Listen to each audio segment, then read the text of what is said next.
So is everybody in the right room to start with? This is general conversations about hosting NANOG meetings in general, from the broad structure down to specifics of how this meeting was hosted and things like that. Some people leaving, good. Yeah. So I have a few slides to go through to start with, and then after that, I'm really hoping that people who've had experience in hosting meetings before will be able to stand up and say, well, that was similar to what we did, that's different. And hopefully at the end of this, we can try and identify some of the persistent challenges that we have from Merit, from the hosts, from finding sponsors, from registration levels, attendance, right down to the financials for the entire meeting and trying to keep the budget afloat. And maybe identify some directions where we need to put more effort into, some strategic sort of steps we can take to make this stuff easier. So I'm standing up here just because I have slides, and I don't like looking backwards at people when I'm doing slides, but I think afterwards we can converge on the middle and just talk face to face, because there's not that many of us. So this is what I have to start with. So NANOG 39, this meeting originally was going to be somewhere else. It was originally supposed to be in Puerto Rico. That was the plan. And in fact, it was so much the plan that the guys in Puerto Rico, Mehmet actually announced it on his ix.pr list and things like that, and there was backslapping, congratulations all around. But in fact, nothing had been signed. And also, in fact, the prices for hotels in February in Puerto Rico are remarkably high. Funny that, yeah. So that didn't really work out. I think that the Mehmet had budget to sort of fund two big profile meetings, and out of the choice of NANOG, Aaron and ICANN, it turns out Aaron and ICANN actually are more or less free for the host, whereas NANOG would have cost him money. So that turned out to be a fairly easy decision for them to make, and this meeting was no longer in Puerto Rico, so we needed another place for it. So I'm on the steering committee, so I picked this up during our regular bi-weekly calls, and had the idea that perhaps Toronto was a good place to have a meeting. Now, obviously, having a meeting in February is not ideal in Toronto, but at the time, other locations or other meetings this year, locations were already spoken for and things like that, and this was the empty slot, so this was the obvious one to go for. So I threw a message out on the Torex members list, which is people who peer at the Torex and just want to ask each other questions vaguely related to networking, and tried to find out if anybody was interested. So turns out a few people were. So Nista made a new mailing list, Torex NANOG list, and we had about 20 people, 25 people on that list, and we just threw some ideas around the place. Tourism Toronto is a sort of city department here that tries to attract conferences and things to the city. So we called them and tried to find a list of hotels in the downtown core that had a ballroom that was 10,000 square feet or bigger. And there are only 4 hotels that meet that criteria, and 3 of them are already busy. This is back in May last year. 3 of them are already booked. This was the hotel that wasn't booked. And in fact, this entire space wasn't even built out. This looked like a parking lot back then. When we came to have a look at it, there was nothing in here at all apart from just concrete and bits of wire. So you look at the decor in here and you think it's probably been here since at least the mid-70s. But in fact, no, this is all new.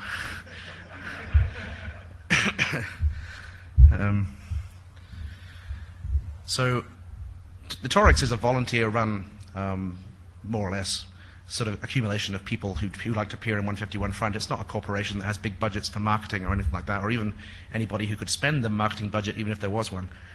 But what it does have is people. It has people who are involved in networking. They're consultants, they run ISPs, or they work for ISPs.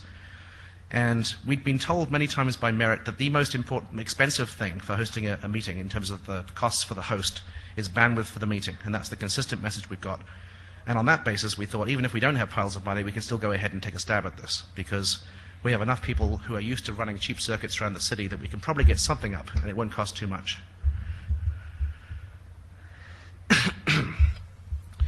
So we tried hard to find one option for transit to this hotel. We hoped to be able to add more afterwards, but we thought we could find one transit option that's good enough, and that puts us in a position where we can really go ahead with this.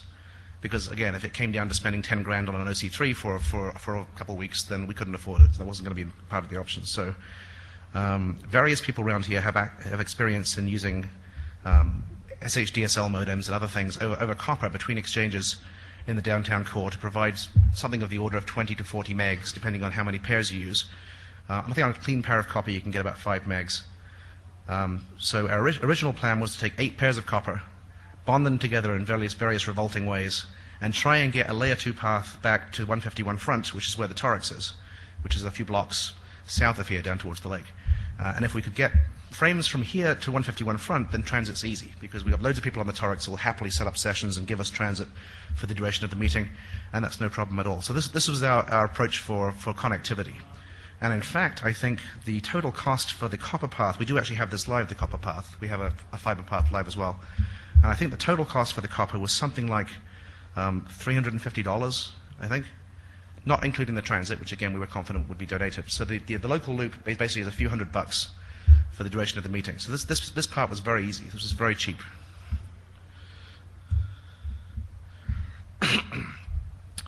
So in June, Sylvie from Teleglobe, who's been coming to NANOG meetings for a long time, so in a capacity of Teleglobe peering woman, she wanted to know whether Teleglobe could help. Teleglobe had been involved in hosting Aaron in Montreal, and she was very keen to have all these potential customers in Toronto sort of have the Teleglobe logo in their face for as much of the meeting as possible. And so initially she just suggested that perhaps she could just donate transit to the guys that were pulling the copper in, so at least they didn't have to be out of pocket when they're providing transit to the meeting. And she had lots of enthusiasm for making things work, and we finally met, I'll skip forward to this one. We met, no, I won't skip forward to that one because there's two more slides. So Dave Gilbert, you probably see him wandering around here, who works for a local ISP, and I visited the Sheraton in August, and that's when we saw the big parking lot space. And we spent a lot of time talking to the IT people here, trying to convince them that the switch infrastructure they already had in place for the hotel was not sufficient for a NANOG meeting. They were fairly sure it was, because they'd paid Bell a lot of money to put it in. And as it turns out, the infrastructure they do have in place, it looks nice, but in fact they have a LAN extension from Bell coming in, plugged into a 2603, I think, Cisco, small Cisco. And they have less than 10 megs of bandwidth to the hotel. And it probably would have been possible to upgrade it and things like that for us, but again, we're paying then the hotel, who then have to pay someone else probably, who then have to pay Bell, and the whole thing started very expensive. So that, and the wireless network inside the hotel, they were the major points that we tried to get across, that we need to do our own thing. Now, the wireless, I think Betty can talk afterwards about challenges in other hotels, but the hotel obviously makes revenue out of the wireless network here. So the idea of us coming in and providing our own free wireless network in competition with that is one that requires some selling. And we had a lot of back and forth over a long period of time.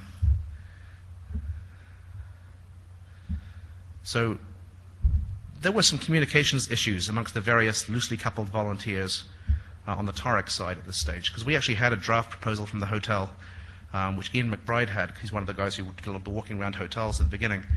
And it took a long time to escape from his mailbox into anybody else's mailbox. And the other observation we made is that trying to deal with hotels who all have email addresses and all know how to use Outlook, but actually trying to get them to read more than 3 or 4 lines down into any given email is quite difficult. So I think afterwards, we'll come to some of the conclusions afterwards, but one of the things I think that would have helped make this contract a lot more smooth is if we'd had a face-to-face meeting straight up. If we'd made a presentation that this is what NANOG is, this is where we've been before, and all these kinds of things, and we'd actually sat down in a room for 3 hours and hashed all this stuff out, I think we probably could have come to something close to a final contract within a few days, but as it was, it took a long time. So in St. Louis, Sylvie and I met, and we talked to Betty, and there were some costs that had arisen on the hotel side that didn't fit very nicely into the projected revenue or income from the sponsors and attendees and things like that. There was the cost of power in the ballroom. There was the requirement to use a particular AV company for various aspects of the wiring and the projectors and screens and things like that. And we also talked about alternatives to using the copper, because if we could get an alternative in there as well, using all the nasty old sort of 60-year-old copper is great on the opening slide, but when you have to send frames across it, maybe you prefer something a bit newer. So Sylvie basically decided that she had budget for this. So that was the time that we really decided to call this a meeting co-hosted by Teleglobe and the Torex. And as it says here, although we didn't have a signed hotel contract at that time, we were confident enough that it was going to go forward that we announced it at the end of the St. Louis meeting. and we're able to tell people where we're going next time. Now, I've just pulled all these slides out of my mailbox about 3 hours ago, so some of these things may be in the wrong order and things, so feel free to argue with me if it turns out I've got things wrong. So finally, the networking aspects of the hotel contract, which seemed at various times like they were going to be a complete showstopper, only got resolved when we organized a conference call. And I was there, Betty was there, a few other people from Merit, and Tony Capella, who a few of you have probably met, was also on the call. Tony's who did all the work pretty much with a couple of volunteers for building the wireless network here. And Tony has the advantage that he talks to you on an exact sort of one-to-one peer basis and assumes that you have basically the same level of detailed knowledge and all this stuff as he does, and makes you feel almost embarrassed to disagree with him because he's already assumed that you know as much as he does, and by arguing with him you're revealing that you don't. So he makes people keep nice and quiet and agree with him a lot. And he was fantastic on this conference call. And the hotel started from the point of view that really they didn't want anything to do with this idea of us running our own wireless network. And if we really had to do it, it had to be confined to just the meeting rooms and not the hallways and all kinds of things. And by the end of the call, it sounded like they're almost ready to give Tony a job. And all the problems disappeared, and we had ended up with this tight series of page and a half of extra network addendum to the contract that we thought we could work with, and then we had a contract. So the final signed copy, I think, arrived at Merit on the 2nd of November. I found the mail from Carol. And there were some very specific restrictions as to what we could and couldn't do with the network when we got here.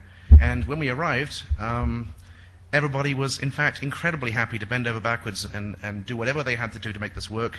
All the restrictions about how we couldn't use any of their wiring infrastructure throughout the hotel were thrown out the window, and they said, no, we'll do it this way, this is much better, and things like that. And in fact, there was no problems at all with the hotel. And they've been fantastic to work with. Betty, Andy as well, yeah, good people to work with. So it's worked out very nicely. So the only people who have fiber into this building is Bell Canada. There are plenty of other people who have fiber in the streets in Toronto, but none of them have fiber into here. We talked to Toronto Hydro in particular to see whether they could get something in here, and they have fiber going past the building, but they would have had to do a build to get it in here, and that's kind of asking a lot of someone who's not going to get any revenue out of it. So we couldn't really find a good way to get any alternative path in here apart from the copper. So at that point, Teleglobe decided they actually had deeper budgets than they thought, so they went ahead and actually leased an OC3 from Bell for the duration of the meeting. So they paid for an OC3 at regular market rates, and that was scheduled to be installed and arrived, I think, on around the 15th or 17th or something of this month. So what we had then was a plan where we had these co-hosts, and kind of mirroring this sort of combination of Teleglobe, commercial provider, and Torex group of volunteers, we had these two transit paths as well.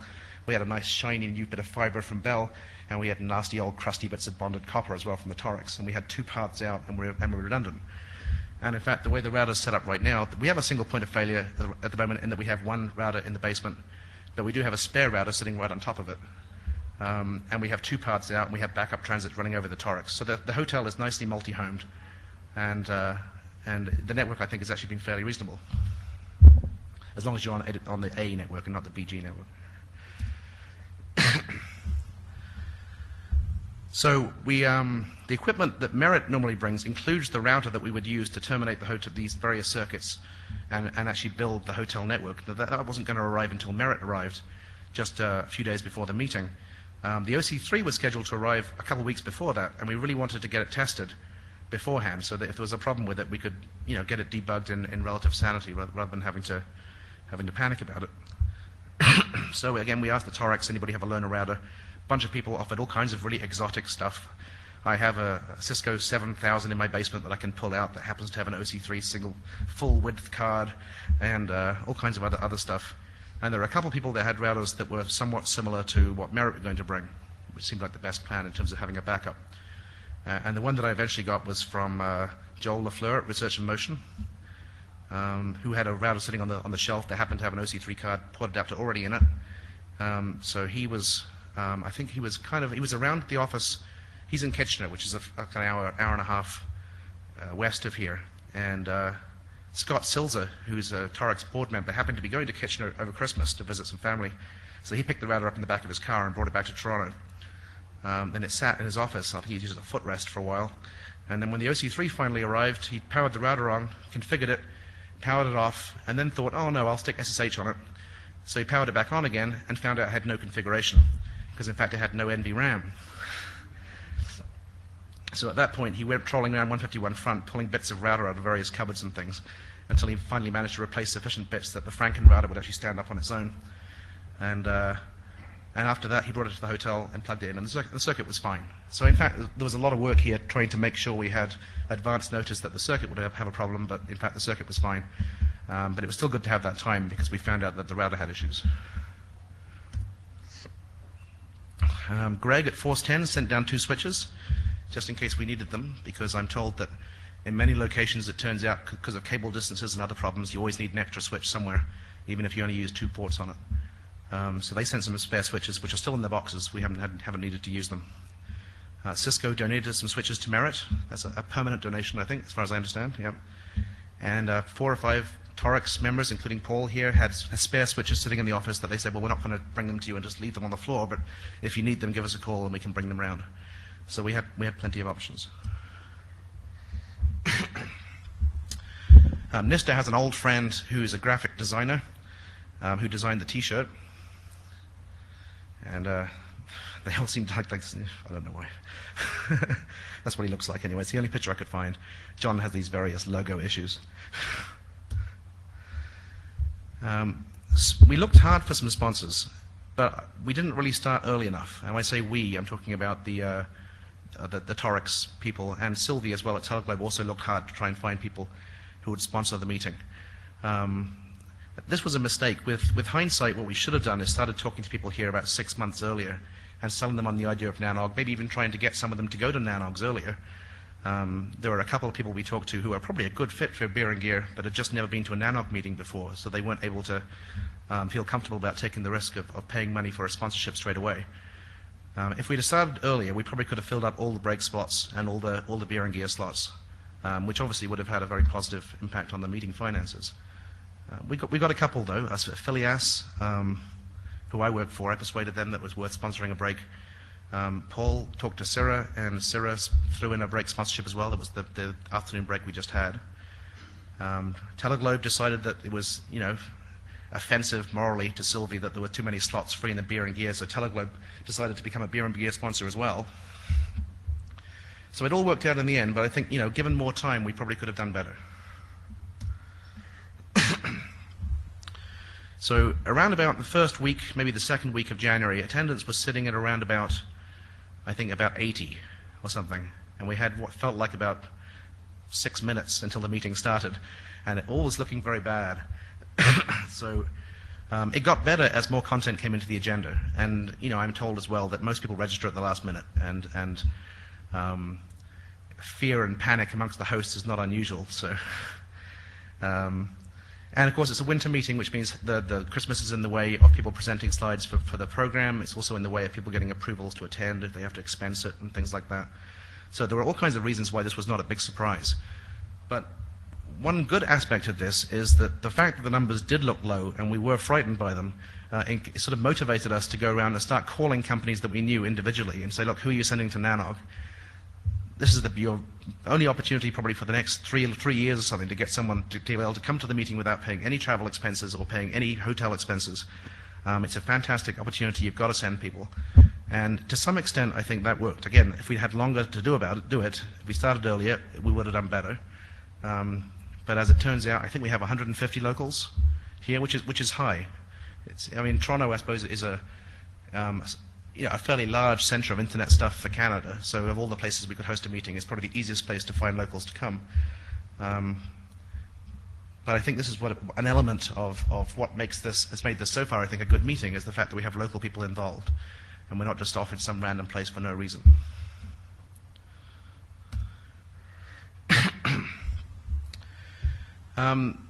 There are some interesting and good vocal people from the local sort of internet community who just weren't in a position to be able to afford to come to the meeting, either because they're working for themselves, they can't take the time off, or just because they're working for small enough ISPs that $450 US is a large amount to throw around for sort of 3 or 4 staff for something that you haven't necessarily been to before. So one of the things we did is we found work for people. We found spaces on the registration desk where Carol needed help. We had 3 people who helped set up the meeting last Saturday. And this is not special for Toronto. These people, when they help out in these roles that Merit have identified that they need volunteers for, free registration for the meeting is part of the deal. So by really sort of using the pool of people that we had at the Torex, we made sure that we had the right people here in terms of the right people in the hallways to discuss things. And we also got, again, more newcomers and more people exposed to NANOG, so that perhaps next time people will see a value in actually paying people to go.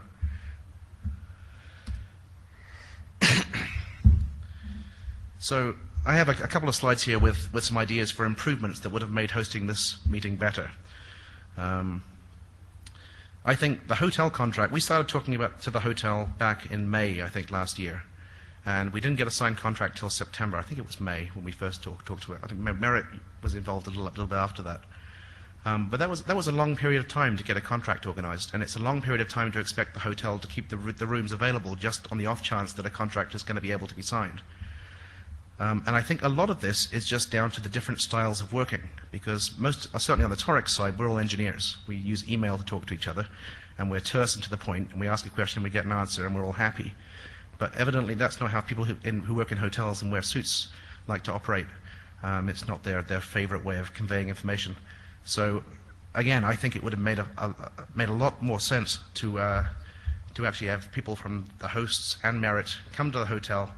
And the extra money for travel and things would obviously be a cost, but I think probably we would have ended up with a contract far, far earlier had we done that. And as I noted, I think we should have started recruiting sponsors far earlier than we did.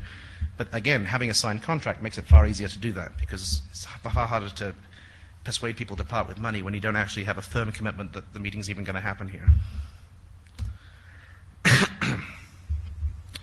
Yeah, the weather was cold. It's actually freakishly cold, and it's not usually this cold. And I keep telling people that, and they just laugh at me, and they don't believe me at all, because it's Toronto in February. But it really isn't normally that cold. And there definitely have been people who've told me that they're not coming to this meeting because, am I stupid? It's Toronto and it's February, and why would they come here? But I think at the end of the day, we got good numbers for the meeting as a whole, and this hasn't really been a problem. And to be honest, I don't think we want the same people at every meeting. I think we want to be able to go places and pick up locals and grow the community so that when we go to different places, otherwise everybody just eventually gets old and has kids and stops coming, and then NANOG just stops existing, and that's not what we want. So the partnership between the Torex and Teleglobe, I think, actually worked out really well on the host side, because we both had different things to bring to the whole exercise. The Torex had people, they had spare equipment, they had local knowledge of infrastructure and the ability to provide transit and things like that really easily. Teleglobe had money, and they also had, because Sylvie's actually quite senior in Teleglobe, and she's able to pull a lot of strings with account managers for her customers and for equipment suppliers and things like that, and persuade people that these things are good ideas. So I think it worked pretty well to have both those kinds of people involved in the meeting. I think actually we might even go as far to say I think it's probably almost a prerequisite for future meetings to try and find a local community of people who can get involved. Because otherwise we're just all traveling to a city for no reason. If we don't involve the local community, then we don't grow the meeting attendance in those kinds of places. One other thing that's not on here that came up briefly in a community meeting is we have more students attending this meeting than we've ever had before. And this is almost entirely accidental. Samir, who owns a hosting company down at 151 Front, was once in a class at Sheridan College in Oakville, which is just around the lake here, which taught telecommunications, and he still gets on well with his professor. And he was telling his professor by email that he should come to this conference. And the professor actually tried to register at the student rate, and we told him no, because you're not actually a student. And he said, yes, I am, because the teacher is always a student. So we said, no, really you're not. So then he went away. But then he encouraged all the students in the class to register. And we had, I think, 17 people from Oakville all registered to come here. And you can spot the students. They're wandering around outside. And we actually thought this was a pretty positive thing, the idea of getting students involved, particularly on more vocational courses, rather than the pure research post-grad stuff, which are normally the academic type people that come here. These are people who are actually trying to be trained to work in ISPs and carriers in a very practical sense. So this is a good meeting for them. So I think that worked out well. And I think we might do well in future to talk to local universities and try and find out people who are involved in those kinds of courses and have those kinds of students who might get some benefit from coming.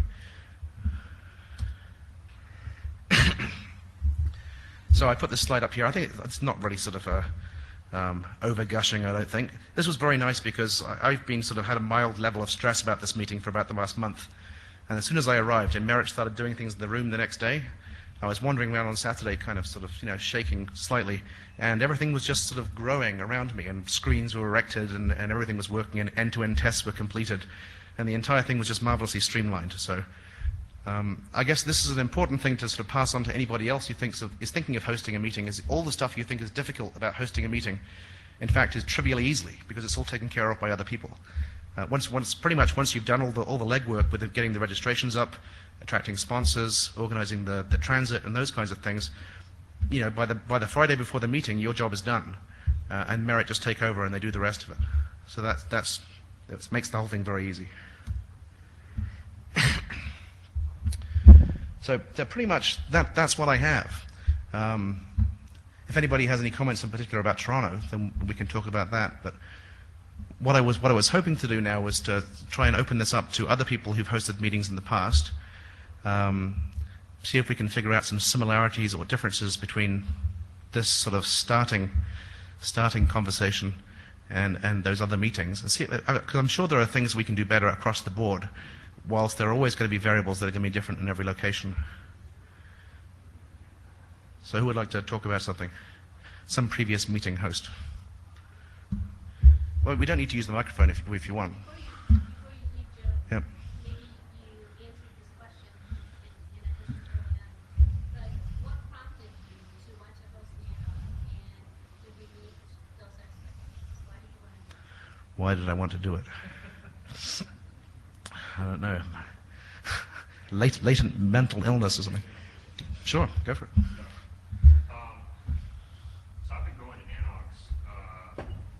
I snuck in my first NANOG, unfortunately, back in Atlanta. I think that was hosted by NetRail. Oh, sorry. So I think my first NANOG was Atlanta. After that, I tried to attend as many as I could. I really found them, at the beginning, instrumental in building my career. And my career was focusing at that time in network design and peering. So for me, it was, a very good place to basically network with individuals. So why would I want to host one? Well, it's basically kind of like giving back to the community.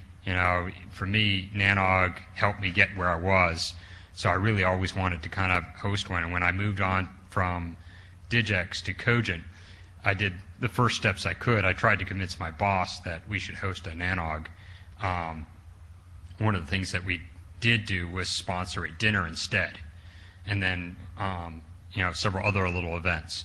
When I moved to Switch and Data PAX, I did finally convince them to host a NANOG. We did host dinners before then as well. So it's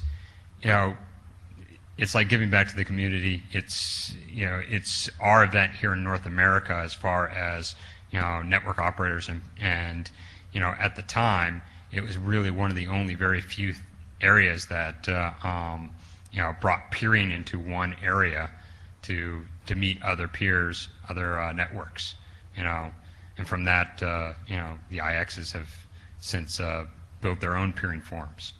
So, but we don't have that much, we don't have that big a crowd. We can kind of bring people together. I mean, it just. So, Chris,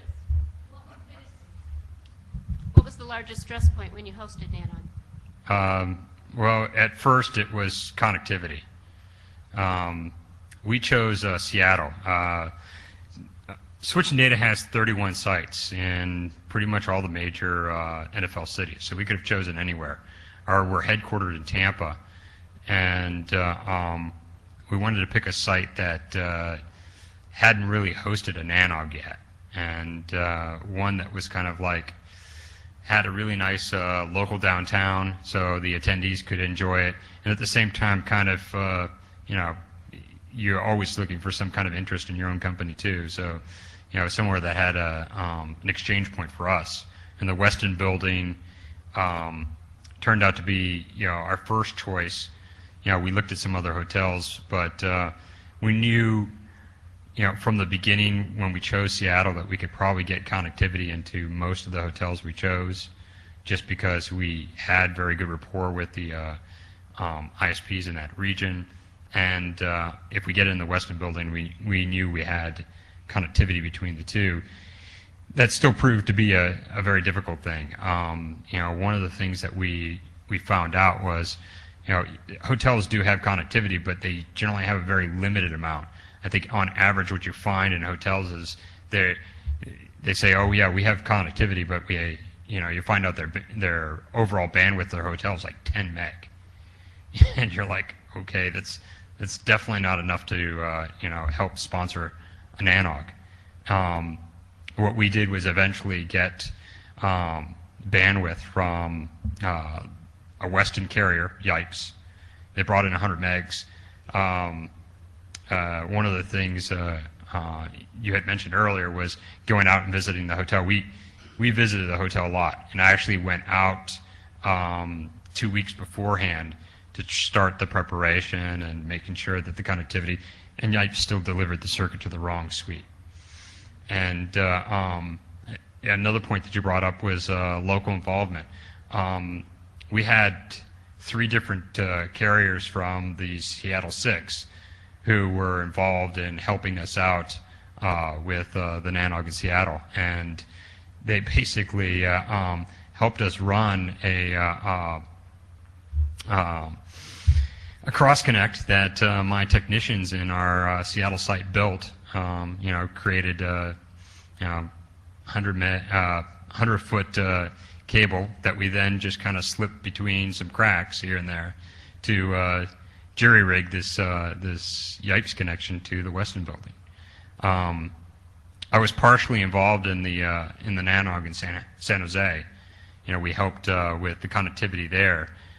Switch and Data basically offered services across our exchange, and originally we were going to send it via microwave dish across I think it was 55 South Market, and we discovered through a bit of engineering that you can't actually beam anything out of that building because of it was a federal building, and they had federal yeah. So, but they didn't realize that until someone actually took the serial number off of one of the windows and discovered that. So, we overcame that. But in those 2 instances, bandwidth were, the overriding decision, or, sticking points for us. Location, hotel, size for the attendees, those weren't issues for us.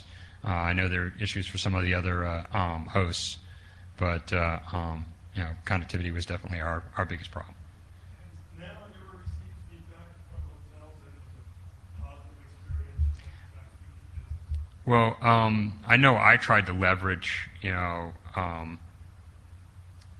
Westin, into basically increasing the size of their connectivity, and they have since. So they actually have lit 2 fiber that they've had, prior to NANOG, and they've actually lit up that connectivity, so they actually can, I think, run up to about 6 gig worth of bandwidth into the hotel. It's actually been a positive relationship for many of the hotels to host NANOG. Not so positive for NANOG in the future, in that they're not really wanting us to use their infrastructure for free next time we come.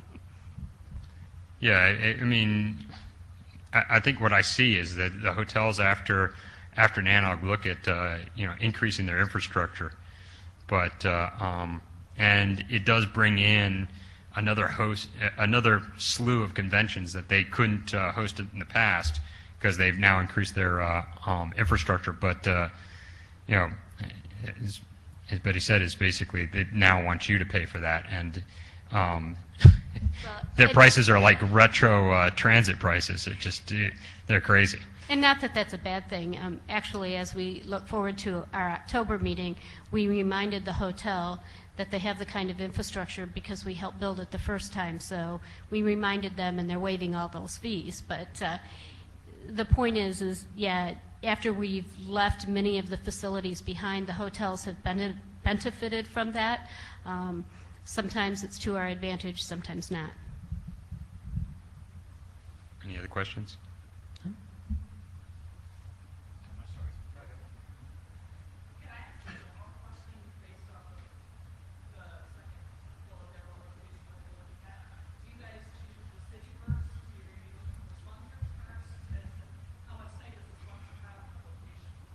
Well, in the case of us, we did choose the city. So,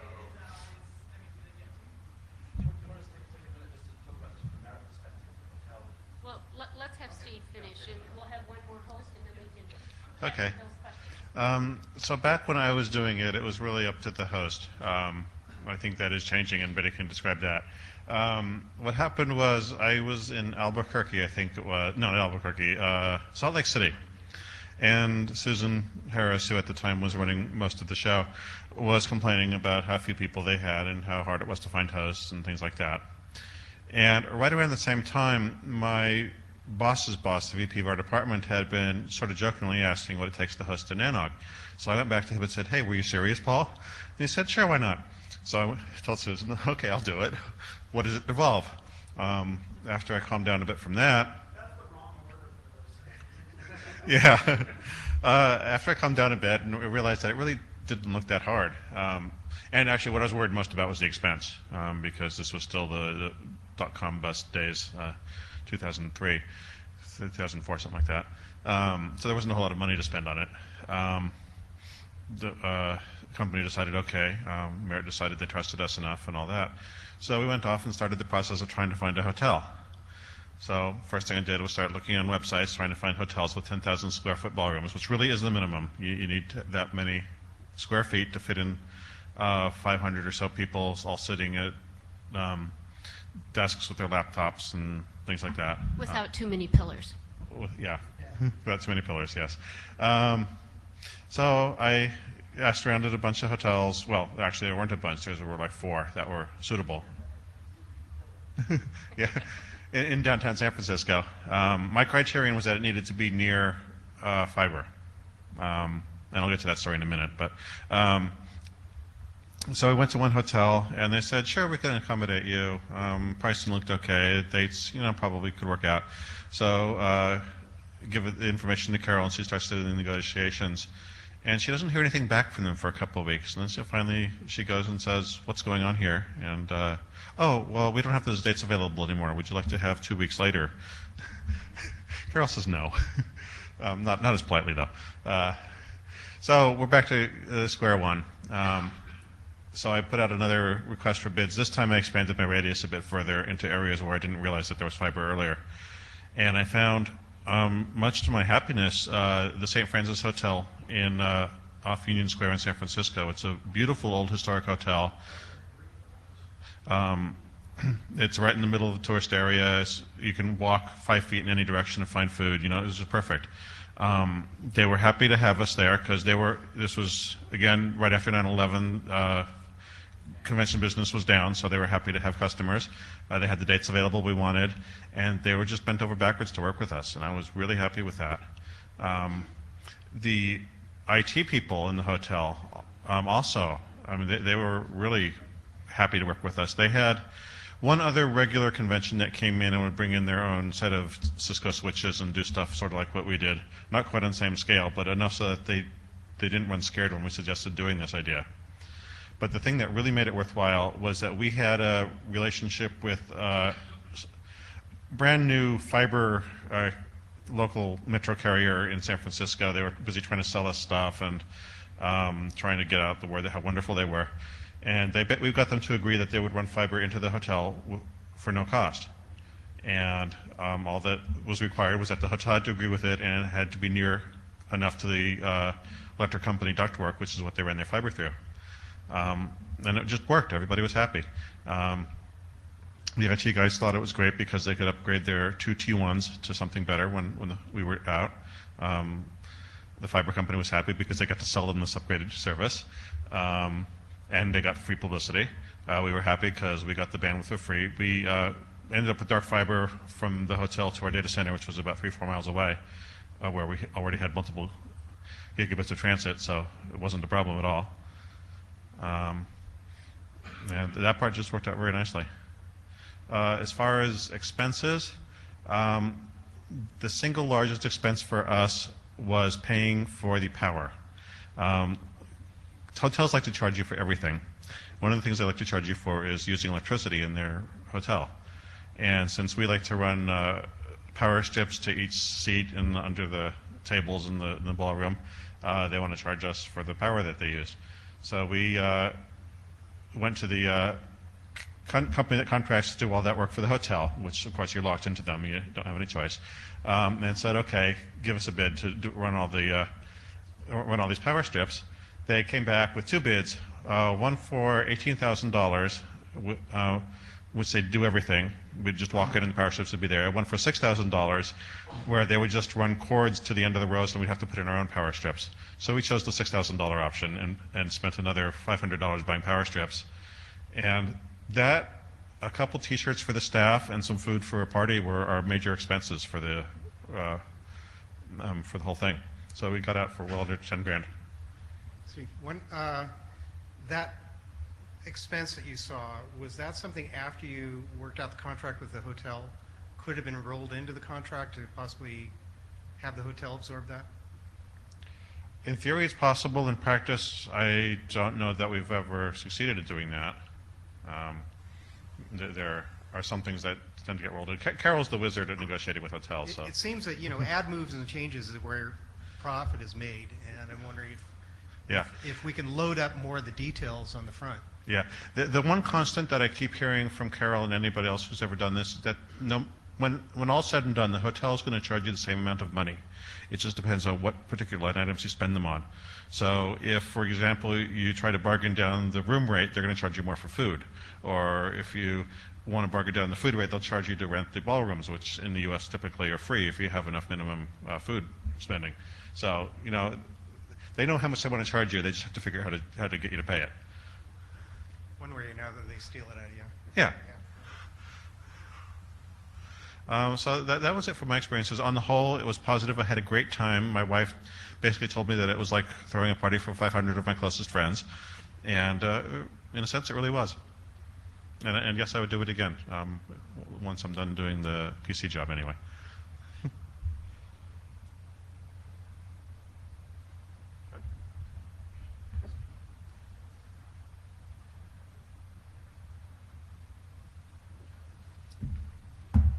From a merit perspective, hosting NANOG varies meeting to meeting, host to host. One of the questions asked earlier, does it matter where we go? Well, it matters to some degree because it's easier for us to go where we've been. If we know what to expect, it makes our job putting the meeting together a tad bit easier. But we've developed a way of asking questions from our hosts who are our on-site eyes and ears and negotiators to get comfortable with the location before we arrive. So the big point for merit, the really big issue, not as much where, is that the host has staff who can be on site many, many times before we get there. As Joe knows, hey Joe, you got to send somebody over to Toronto. We forgot to ask this question and we can't get the kind of answer we need over the phone, so somebody has to go see. And Chris, who left, had to actually go take some pictures for us so that we could see. One of the ways that we try to keep some of the costs down for hosting NANOG at Merit is not spending a lot of money sending staff on site. So we don't go in advance to the location and do the hotel pre-contract and all of that. One of the big things that's a requirement for our host is that they feel really, really comfortable that they know the location, the hotel, and can look at our website, because hosting a NANOG in the hotel requirements are all listed. They're not rocket science in terms of the rooms and the days. We've tried to make that pretty easy to know where we're going to fit and feel as a host really comfortable that they can commit to making that space work for NANOG. It's really important that they've been to a NANOG before so they know what fit means. And then everything else kind of flows from there. We always like to try to be somewhere where it's warm in February. But on the other hand, I think that we had such a strong commitment from our host and just the energy to make this meeting a success that we overcame the very cold weather in Toronto in February.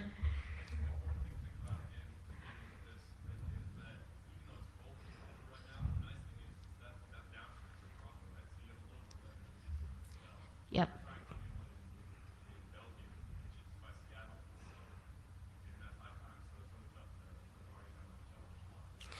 Well, it's amazing how one would think seasons make a real big difference in the hotel rate.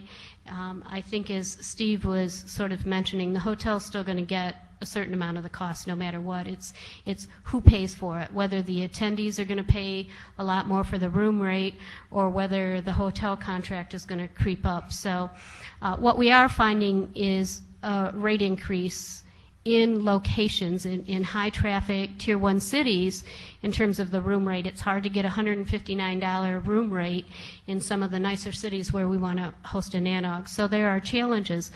And that's just all about the negotiations. One of the lessons learned that I think we all know as a population of community members as well as hosts and Merit is that we have to get started earlier.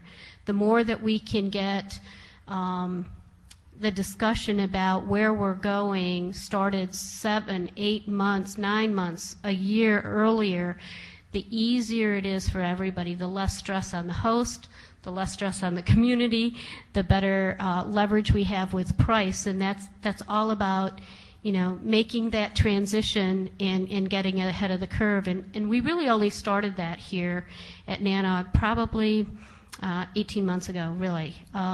It used to be that it was 3 or 4 months out before we ever even started talking about the next location. So it's taken a while to turn the tide a little bit, but I think we're seeing that given that we're already talking about our June meeting and have been doing that for a while, a little bit later in actually getting a hotel contract than we wanted to. Same thing with Toronto, later than we had wanted to, but we had so many problems back at Merit with the contract before that one that it consumed all of our energies to be able to focus on the next one because we were dealing with the current one. So it's really getting that trend turned around so that we can be ahead of the game, that will make it easier for everybody. The big requirements for us in our hosts are transit, transit, transit. Again, because we know that all of you know where you have partners or colleagues who can get fiber or transit or this or that. We stay out of a lot of those discussions and wait for you to tell us what deal you have worked out. And all of those costs and all of that provisioning is something that we really count on the host to do, and that drives location. We certainly like to get some advice and some guidance from the SC and others about where to go so that we're not always on the East Coast or the West Coast or wherever. We always like to go back to Canada ever so often. That's always a good thing. We don't make it there every year, every 3 meetings, but we watch our trending and we go, oh, it's a good time to go back to Canada for a while. Some discussion about going to Mexico is coming up. So we're open to moving around. The big issue, as you've heard today, is transit, and space in the hotel. Fitting in a NANOG for essentially this time we arrived on Thursday. We started using rooms Friday morning, and we won't leave until Wednesday afternoon. That's a long time. It's a big commitment of space, and we want it for a certain price tag. So the more we can get the transit behind us and know where we have some options in a city, the easier it is for us.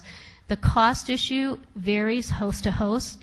If we can get the power wrapped into the hotel contract, then nobody has to absorb it. But what we tend to generally do is pass two costs to the hosts for hosting the meeting. Transit, if there's a cost for the circuit or whatever it gets into, and the only other cost is for power into the ballroom, if it's going to happen. And we won't know that till we get into the hotel contract. The other cost, which I don't make light of because it's serious, is the amount of time that Joe or Chris or Steve spend on the phone with us at Merit. Or Sylvie or Guy. Or Sylvie or Guy. I mean, there's a lot of engineering time just in talking with us about getting ready for the meeting. And so as we talk about hosting a NANOG, we really stress the importance of the dialogue of whomever it is that's going to be our representatives and the stewards from the company to allow for that time, allow their engineers or whomever to really work with us. Because again, I can't travel, some of my colleagues can't make 4 or 5 trips from Ann Arbor, Michigan to wherever to answer these questions. So we have to rely on that dialogue. I think the important comment or issue is getting some of the face-to-face conversations and or telephone calls, conference calls started earlier is probably good. But as we get into the last 2 months, we have a weekly 30-minute call. So, we have this 5 or 6 list of things and task lists for everybody to do. And then once, as Joe's seen some email messages, once we get down to what we call the hotel setup contract, Carol Wadsworth does a great job in working with the hotel and getting rooms set up and so forth. But then we get down to the issue of, oh my goodness, we thought we were going to have 250 people in this ballroom. And oh, by the way, the registration numbers are coming in and we're going to have over 400 people and we have pillars in the room. And it's a long kind of room, and how are we going to deal with projection? And so Joe was in one of our support email messages and seen some of this dialogue, and he said, Betty, do I need to panic now? No, it'll be all right. We'll make it work. And then when he came on site, he was going, oh, wow, I was wondering how that was going to work out. So we have enough experience back at Merit that we don't generally get too worked up about some of those issues. We know we have to be flexible. But it's, again, that we have a great relationship with our hotel and with our host to be our eyes and ears on site. Couple things you just said that sort of rang bells. The people who are most enthusiastic about hosting a NANOG, I think, are people who've been to NANOG, which means they're probably engineering people, and they're not marketing people, and they're not event coordination people. So it sounds like the two most important things, and I think this gels with what we did here in Toronto, is the transit is very important, and the dialogue with the hotel, which leads to a contract, is also very important. And I think it makes perfect sense to rely on the host to organize the transit, because that's all local stuff, it's local infrastructure, and you're dealing with engineers. So this is a technical problem that can be solved in a technical way. Dealing with the hotel involves people in suits, and expecting local engineers to deal well with the people in suits, I think probably is part of the reason why many people think it's probably far harder to host a meeting than actually it is. And so I heard your comment about, yes, we don't have the budget to send Merit people off sort of months in advance to talk to hotels and things like that. But at the same time, I think to myself, if Merit had sent people to the hotel, and I'd gone and Sylvie'd gone and things like that way back early in the middle of last year, and we'd sat down with them with the same kind of meeting we had on Saturday morning and did some slides, this is what NANOG is, this is what it's all about, and things like that, and we had a captive audience, then probably by the end of the day, they would have had the same level of understanding that this time they didn't really gain until last Friday. And if we'd done that, we would have had an extra probably 6 to 9 months to bump up registration and to find more sponsors. So I think we need to be careful that saving money in travel costs ahead of the time isn't at the expense of missed revenue from sponsorship and from attendees. Because the earlier we can get a contract signed, the earlier we can get sponsors lined up and all kinds of other things. And I think that's the key. Getting the contract signed early is the most important thing. You're absolutely right, Joe. It's one of the lessons that we are learning, some of the dialogue that we're having at Merit, and I think it varies host to host, because there are some hosts who have that kind of staff and can do that kind of job. So it really varies, site to site. One of the questions that I'm often asked back at Merit as well is, why don't we go just back to the same locations? If you know that San Francisco was great, and you know that Oakland was great, and you know that Toronto was great, just go back to those places. Just always go back to those places. That's certainly a possibility, but I think at some level, this is my own buddy's own personal 2 cents, it takes some of the fun out of being a host. If we're going back to the same predictable locations, it may be easier for Merit staff, but we don't give that same feeling of giving back to the community. So those are all things that we can talk about as well. Just to follow up on Joe's comment about going into a recce, I'm involved in organisation. Well, I'm a right working group co-chair, which kind of makes me a bit like a right program committee, but not quite. But I know how the right guys, the right NCC guys, organise the right meeting. And one of the things that they do is, okay, they've got the Krasnopolski in Amsterdam, which they go to once a year. At one point, we used to go there twice a year. That was easy. It was 2 minutes walk from the office, and there was dark fiber there, and everybody knew the hotel, and you negotiated a 5-year contract ahead of time. That's one way of doing it, but of course they also have to go elsewhere in the region. They have a requirement and a commitment to go elsewhere in the region. And so the away meetings, they did spend the extra time, and they would send effectively an away team, probably with a local host, somebody that's local to help them with the lingo and with local arrangements, to go and originally just do a quick recce of hotels that are suitable, that have got the ballroom space, the room space. Another thing with RIPE is the restaurant space, because they're catered. And they would go and do a recce of the suitable places, and then they'd narrow it down and then try and make everything else stick together. Again, the big thing there is the local host needs to do the connectivity, just like with an NANOG. Yeah.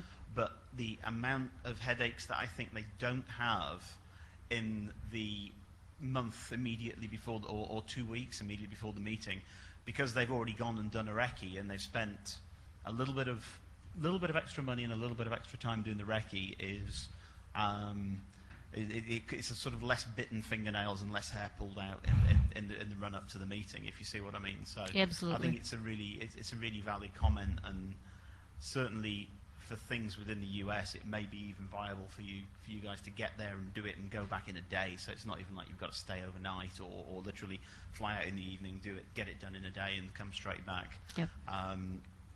Some of the more far-flung European locations like Istanbul, I know that took several days, but some of the other ones that have been much closer to Amsterdam have literally, you go out and you're back the same day, when the NCC have been scouting for the European meetings. But that's just the European perspective on the same problem. Yep. Joel Yegley.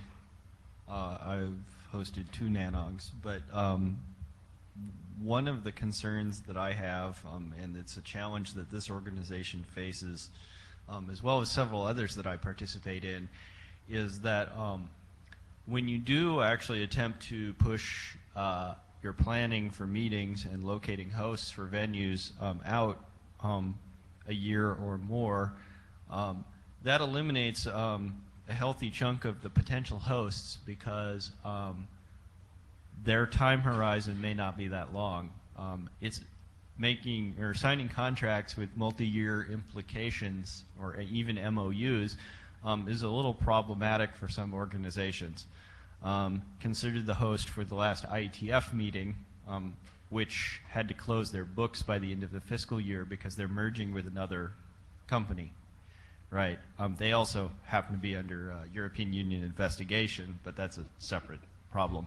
But the organization that I used to work for, the University of Oregon, is probably fairly safe signing a contract that's a year out to do something, because there's a reasonable certainty that there might be someone left in the computing center in a year to actually deliver on that.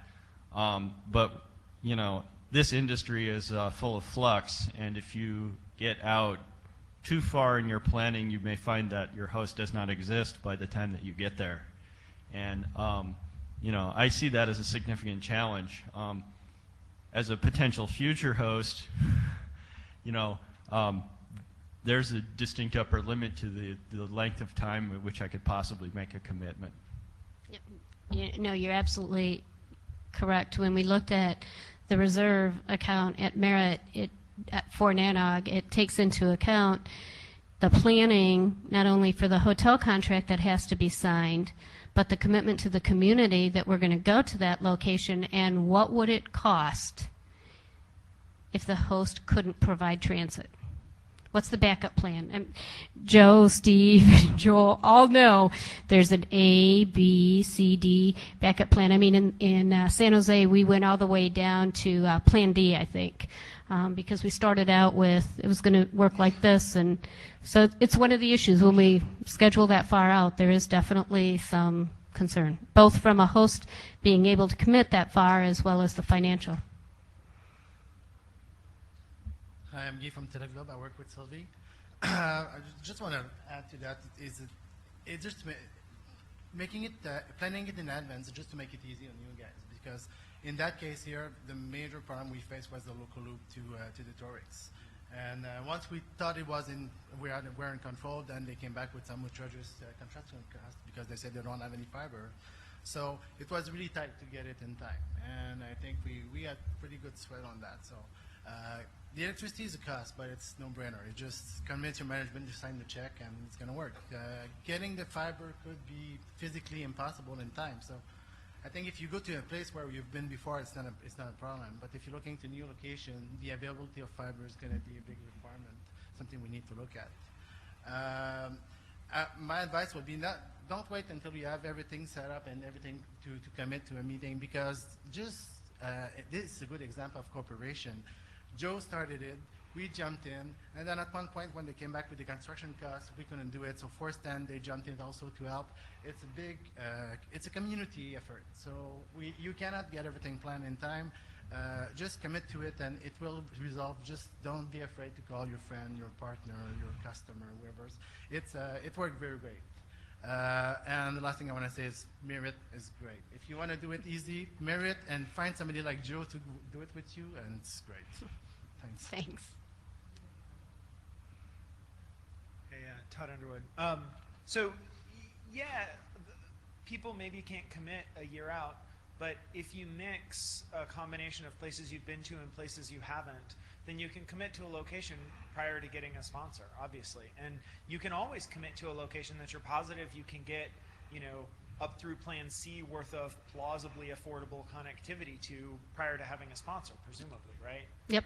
So It's turning the bus. I mean, that's exactly where Yeah. we're at. Instead of waiting to start discussing, where we want to go at the end of this meeting for June, I mean, we're already talking about doing June of '08. Yeah. So, doing much better. And I think ultimately the right model of and maybe because this is a big continent and they have a wee little they think it's a big continent, but it's small and unimpressive. But we have a big continent here. See? And so we may not have like a place we go back to, but we might have 2 or 3 that are just sort of every year 1 or 2 NANOGs will be at one of these 3 hotel venues.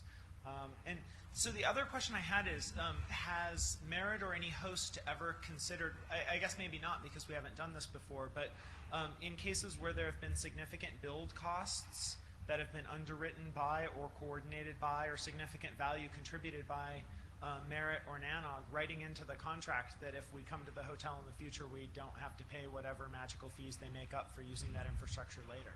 yeah, we kind of did that in Albuquerque. Oh, excellent, excellent. And that We was just in had the to contract? remind them of it. Okay, but that was in the contract. Excellent. Yeah. Excellent.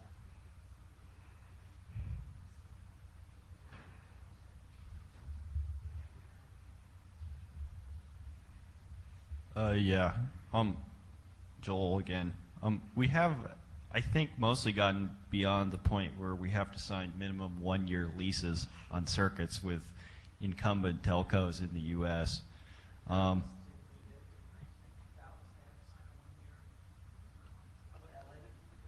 Yeah, I mean, it still happens, I guess, so we're not past that point.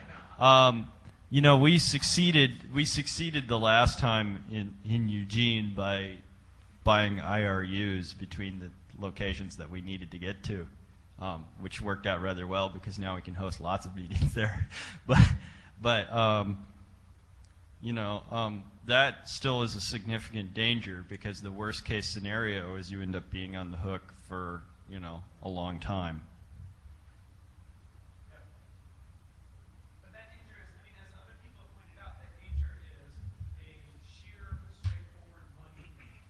So as long as what you are trading for that somehow either saves you money or makes the rest of it more predictable, then you trade that risk. Right, yeah. I mean, part of it is if you have more money than people, it may make sense to do it that way from the outset anyway, right?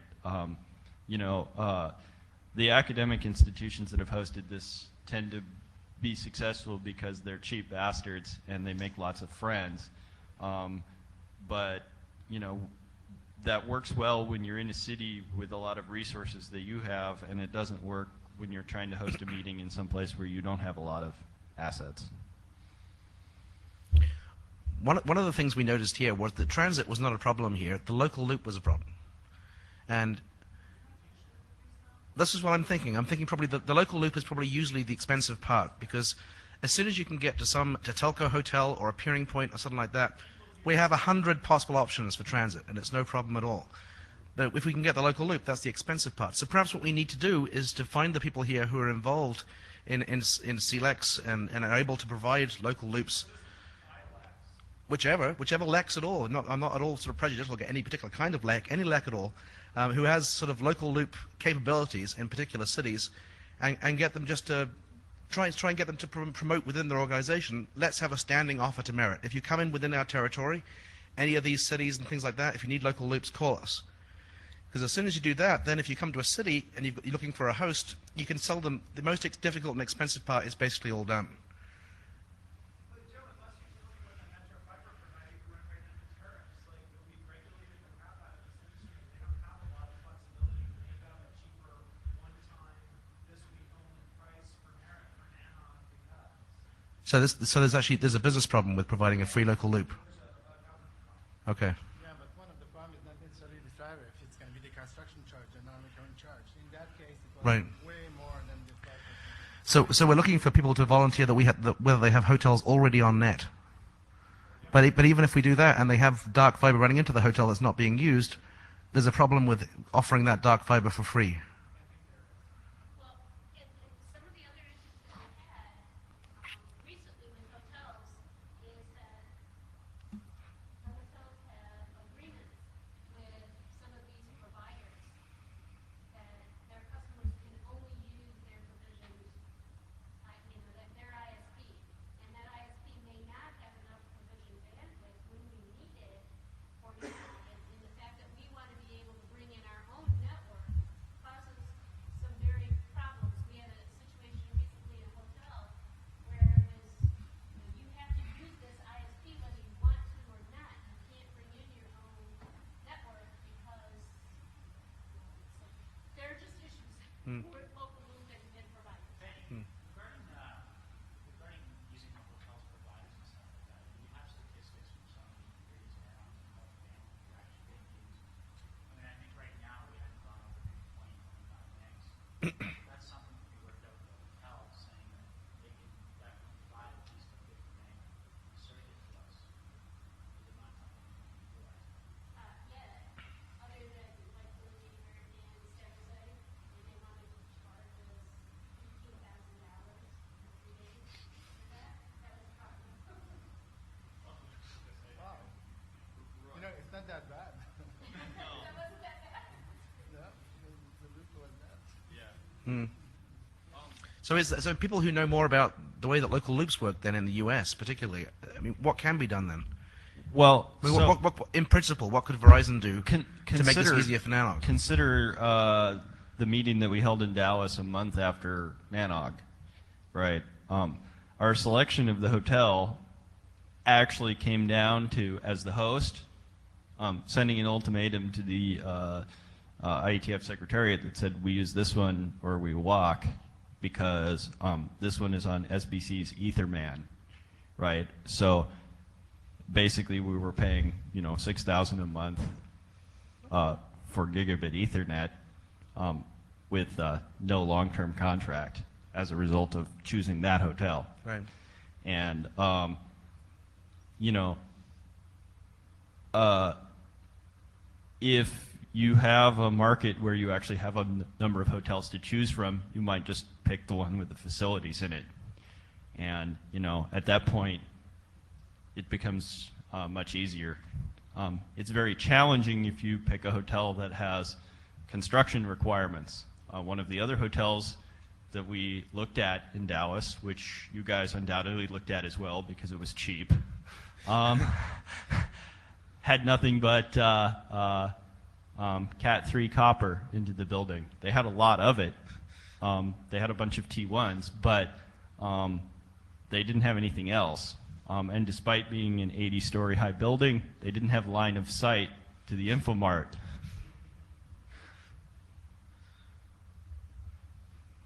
I just want to add something on the most commercial aspect of the NANOG, which is sponsoring the Breaks, the Beer and Gear.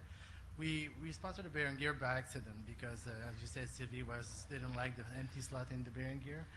But I can tell you that right now, I talked with the people that were there. I think we're going to register right away for the next Beer and Gear because that's where we found there's the more visibility. We meet the people. So this is going to be an easy one for the next NANOG. So maybe we can use some kind of testimony like that to help sponsor, because we need to sponsor those breaks. We need to sponsor the Beer and Gear. So, and it's a great event, so we can do that. So we will definitely look at what's going to be the comeback from the Beer and Gear, and we'll try to write something down so we can at least help sponsoring the next one. But it's something that's doing the sponsoring, being close for the NANOG is because we wanted the NANOG. We believe in the NANOG, especially Sylvie is a good advocate of the NANOG at Teleglobe. The Beer and Gear is really for us. It's not for the NANOG. We find out that we had very good result from the Beer and Gear. That's fantastic.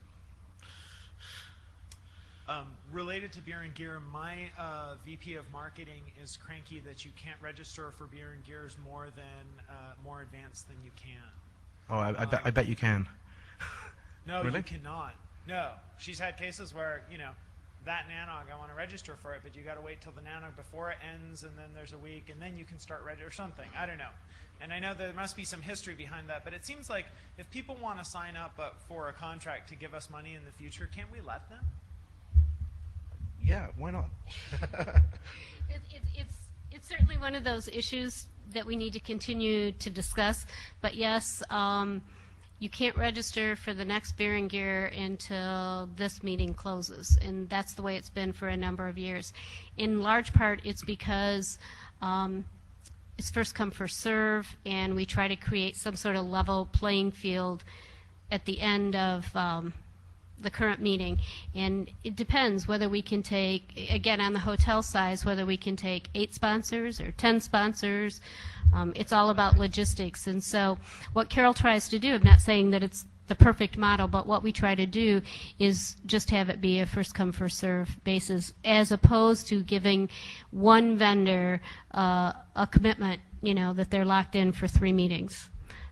We might be able to talk about whether that pricing model should change. I think there's been some discussion with the SC just this past fall about creating maybe a gold sponsorship, a silver sponsorship, or something that we could change the model for our Beer and Gear instead of it being a first come, first serve, flat rate for everybody, creating some different levels of membership for Beer and Gear. Well, and one other, I certainly understand the competition aspect of it. One other possibility is to, since there is always, or almost always, a Tuesday night, to have a waiting list for a Tuesday night and say, you know, how many people here would go to Beer and Gear again tonight and just didn't get their fill of free alcohol? You know, and that was one of the questions last night when I was touring around and just asking some of our sponsors is, you know, directly, you know, why are you here? Did you get what you wanted out of being a sponsor at NANOG, Beer and Gear sponsor? And without question, I got yes. It was a good experience for us. maybe one of the questions we should also be asking our sponsors when we follow up with them is that very question. If you couldn't get in on Monday, would you be willing to have a beer and gear sponsorship on Tuesday or something? Yeah, I think that's worth asking, because then that takes a lot of the pressure off of, because it's been, some NANOGs don't always fill with sponsors, but most of them fill up fairly quickly from what I've seen, don't they? And then you have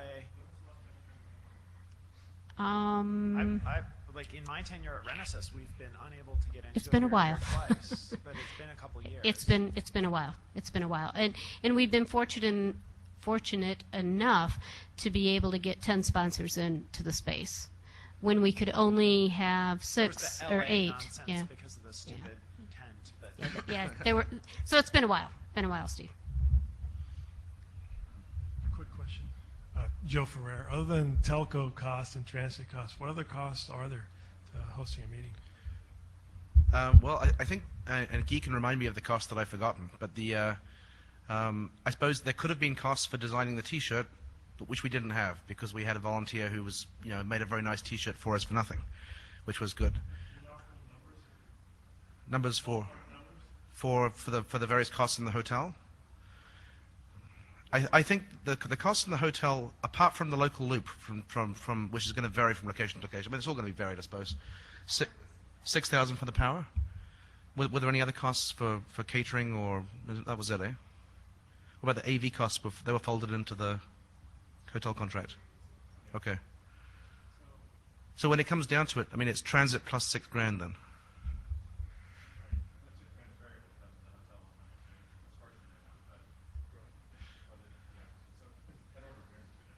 And then the T-shirts, whatever that is.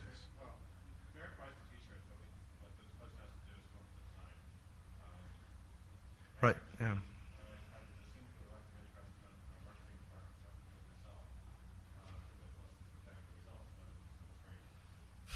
Okay, so then the other costs are just burdened by the attendees' hotel. Yeah, I mean, those are the financial costs. But I want to be careful because that's what it was for Steve and that's what it was for Joe. That's not exactly what it was for Chris. Because some of the hosts who really want to host us in a certain venue can't get the hotel rate right where we need it to be. And happening in Florida as well. And the host will actually buy down the room. So that's a potential cost to you. Okay. yeah. So, I don't want to leave anyone with just, it's always going to be 6,000. No. Right. But I think it's important that the message be that it can be. If you choose the right location and you choose the right time and everything else lines up, then you can host a NANOG meeting and have your name in lights for under $10,000, and that's possible. Yeah.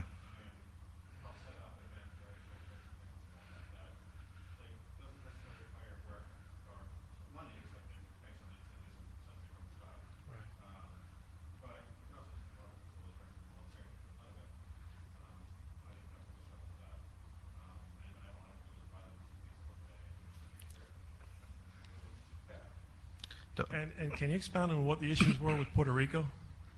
And the hotel was too expensive, wasn't it? Wasn't that basically the problem? In Puerto Rico. Time of year, yeah.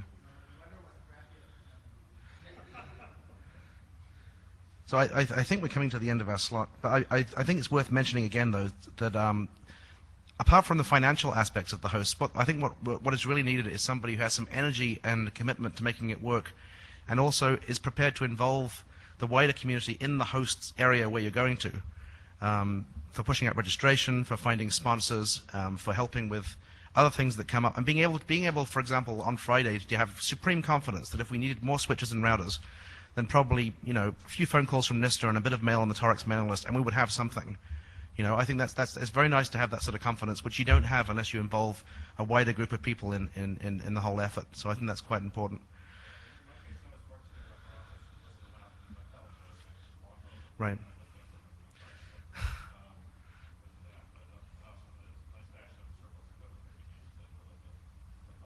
Yeah. So I think we have about like 4 minutes left before the end of the slot. But one thing I wanted to suggest right at the end, because I think there's more to talk about with this stuff, and there's more experiences to share and more ideas to float around the place. And what I think would be really good is if we could put together some sort of ad hoc mailing list where just almost like a working group on hosting a meeting, so we can try and hash out some issues and maybe come up with some things that can be pushed up to Merit and the SC to say, you know, it would be a lot easier for all these hosts if this thing here wasn't an obstacle. Or you know, you cannot book meetings out further than 18 months in advance because there's no way we can improve that. It needs to be less than that, or these kinds of things. That would be perfect, yeah. I mean, I think we need to have sort of an ongoing discussion about this because we've got some good ideas, I think, floating around the place, and we need to start trying some of them out. But obviously, we don't want to change the way everything works meeting by meeting, so we need continuity. So this is going to be a long process to try and improve this, but I think we should be, you know, pulling ourselves out of the hole we've been in with trying to register things at the last minute and incurring all those extra costs because of that last minute, you know, organization, and also the stress level in all concerned is not pleasant. So.